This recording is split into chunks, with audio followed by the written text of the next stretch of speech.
like to start with assembling my foam cups first. That way I only have to change my thread on my sewing machine once. So what we're going to do here is we're simply just going to butt our center front pieces up together at the center front seam and do a top stitch of narrow zigzag stitches down the center of the seam to bind these two pieces together. And we're going to repeat that same process on the side cups. I'm going to jump over and show you how to do it right now. We're going to butt these two pieces together as closely as possible without overlapping, and then just top stitch a narrow zigzag stitch down the center of this seam. You want to secure with a couple back stitches there.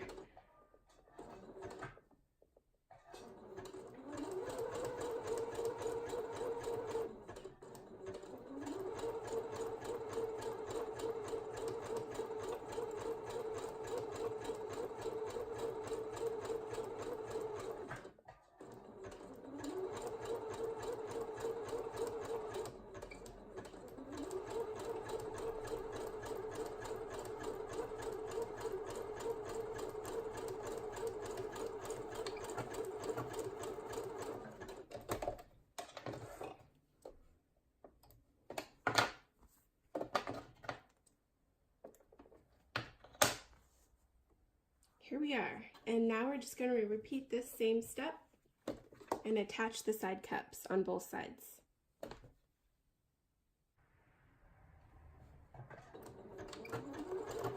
So for these side cups, since they have a more curved seam, we're just going to not get ahead of ourselves and try to force this together, you know, because then we're going to have some overlapping. So just kind of naturally let these two pieces come together.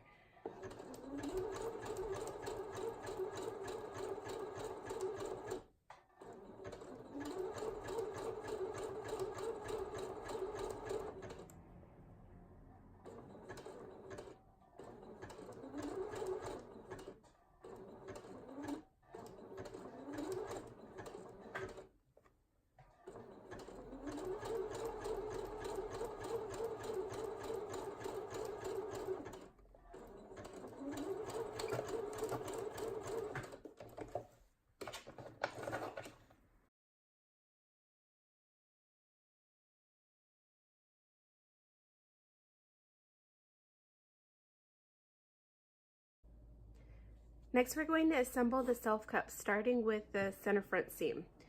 So here we are.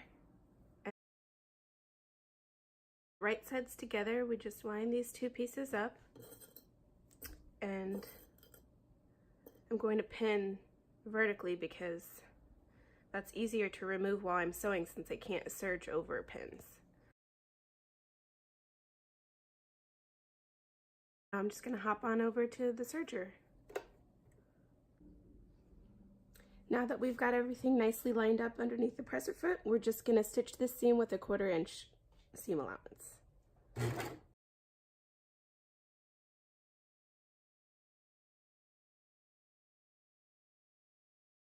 Here we are. So it's important that you make sure you're not stitching a seam allowance that's too big or too small, because once you open the seam up, it won't be the correct width. Now it's time to attach the side cups. Right sides together, we just want to line these seams up and hold it in place with some pins.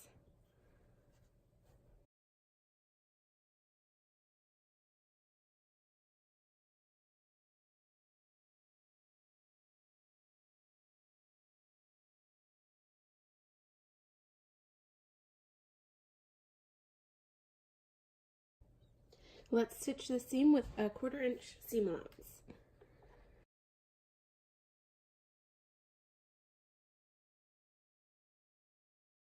Repeat this step on the other side.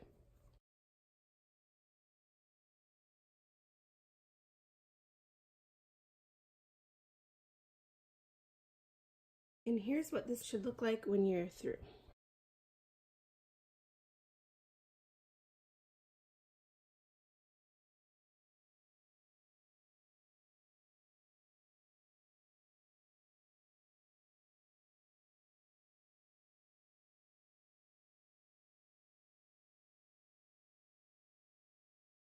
Now that we've got our foam cups and our self cups fully assembled, you want to place the wrong side of your self cups against the wrong side of your foam lining and get everything lined up and hold it in place with some pins, and this will help you attach the binding.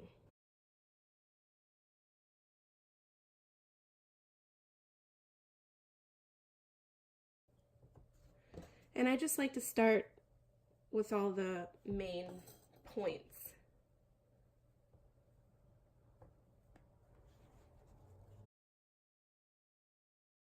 You want to have your seam allowance facing your side seams. Once we get here to the bust seam, go ahead and pin it so that your seam allowance is laying to the side seam. And for the center front seam, you can just pick a side, but make sure that once you get to the bottom, that you have your seam allowance laying in the same direction at the top of the seam as well as at the bottom.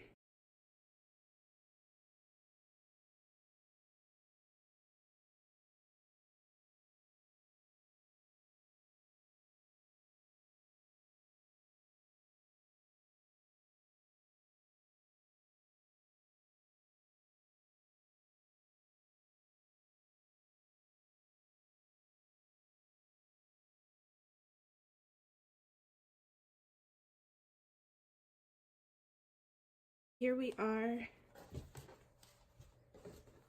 and now you've got your cups prepped for the next part of this tutorial.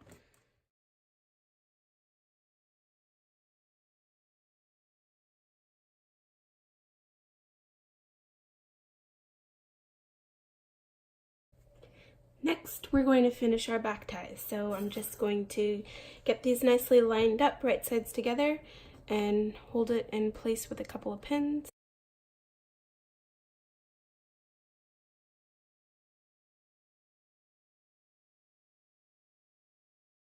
Now let's jump over to our serger and finish these seams.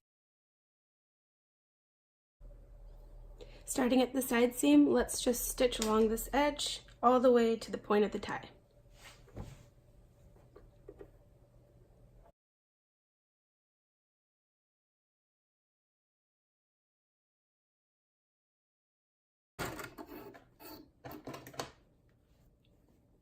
Okay, now we're going to flip it over. Here we want to just leave a little space close to the side seam, a little opening for yourself, so that way we can attach these back ties seamlessly. So I'm going to show you how to do that now. Go ahead and start here at the side seam again, stitching about 1.5 inches in. Give yourself a nice long tail for this one because we want to make sure that we tie this little knot off here, because we're going to leave this unstitched and we don't want your seam coming apart. Oops, that was a little bit too far away from the seam. Let's do that over again.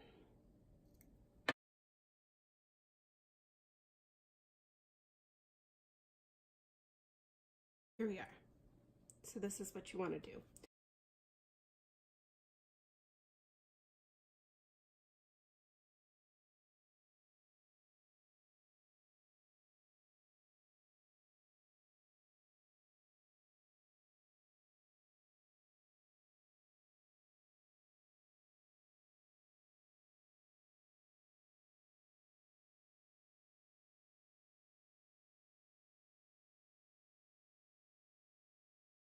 Let's give ourselves about 1.5 inches.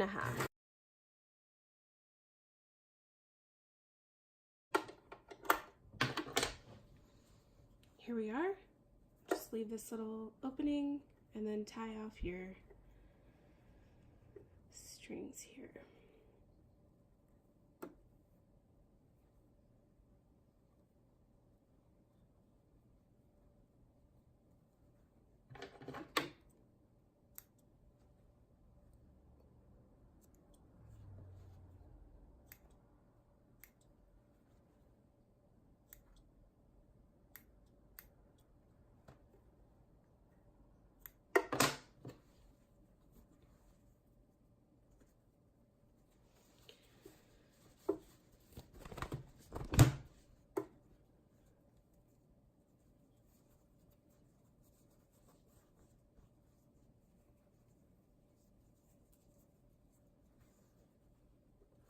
Here's what your tie will look like once it's turned right side up.